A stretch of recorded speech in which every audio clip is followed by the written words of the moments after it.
رواية نصف ميت بين قوسين دفن حيا للكاتب حسن الجندي من إصدار سنة 2010، وده رأيي فيها.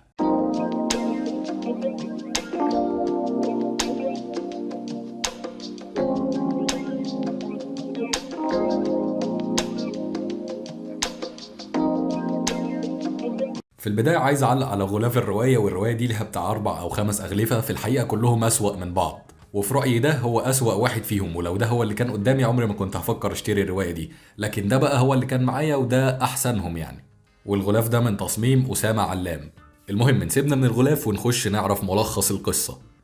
رواية نصف ميت بتتكلم عن 2 اتعرفوا على بعض في الجامعة، هما داليا وحاتم، والمفروض ان هما كانوا عايزين يتخطبوا ويتجوزوا بعدها، لكن لحد ما وصلوا سنة رابعة في كلية الآداب كان حاتم لسه ما لقاش مصدر دخل يقدر ان هو يتجوز منه، فبسبب حبه للكتابة وتأليفه لروايات كتير قرر ان هو في خلال السنة دي هو الديدلاين بتاعه، بمعنى ان هو هيألف رواية هيحط فيها كل مجهوده وكل علمه وخبراته في الكتابة، وهيراهن على الرواية دي بكل ما أوتي من قوة عشان يلاقي ناشر يوافق ينشرها له مش زي اخواتها التانيين، عشان أول ما يتخرج يكون نشر الرواية ويكون معاه فلوس يقدر يتجوز داليا بيها. لكن نتيجة الضغط النفسي اللي بيتعرض له حاتم طبعا في خلال السنة دي بتبدأ تظهر مشاكل قديمة كانت اختفت، زي القدرات الخارقة اللي عنده، لأنه بيقدر يحرك الحاجات عن بعد وبيقدر يتحكم في ذكريات الشخص اللي قدامه، ده غير نوبات الصرع اللي كانت بتجيله وهو صغير لكن بطلت ان هي تجيله بقالها فترة ورجعت تاني لما تعرض لضغط نفسي وهو بيألف الرواية دي. وكان عنوان الرواية اللي بيألفها حاتم دي هو نصف ميت، وقرر ان هو يحط فيها احداث وخيالات من حياته الحقيقية،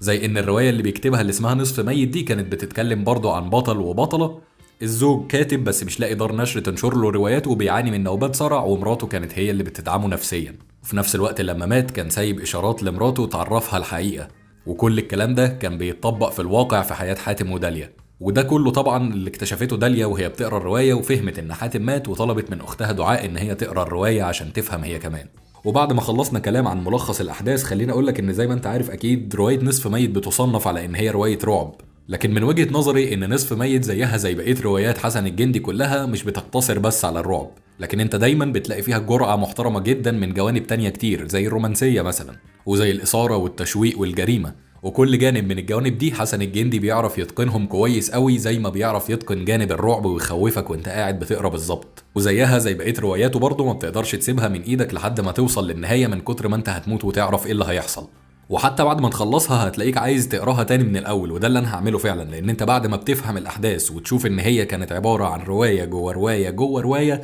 بتخليك بقى عايز تقرا تاني بمخمخ كده من الاول بعد ما انت فهمت كل حاجه عشان تفهم الصوره بوضوح اكتر، لان في الاول هتلاقي حسن الجندي راميلك خيوط كده او علامات تفهمك اللي هيحصل بعد كده، لكن بما انك انت لسه ما وصلتش للنهايه فانت ما بتاخدش بالك قوي،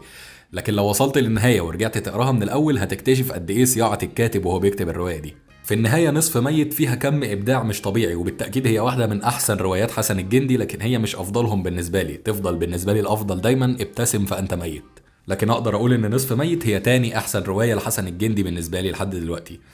مع الوضع في الاعتبار إن أنا لسه ما قرأتش كل رواياته برضه، كل اللي أنا قريته هو عبارة عن 6 أو 7 روايات، يعني حوالي نص أعماله، وتقييمي النهائي ليها هو 4 نجوم.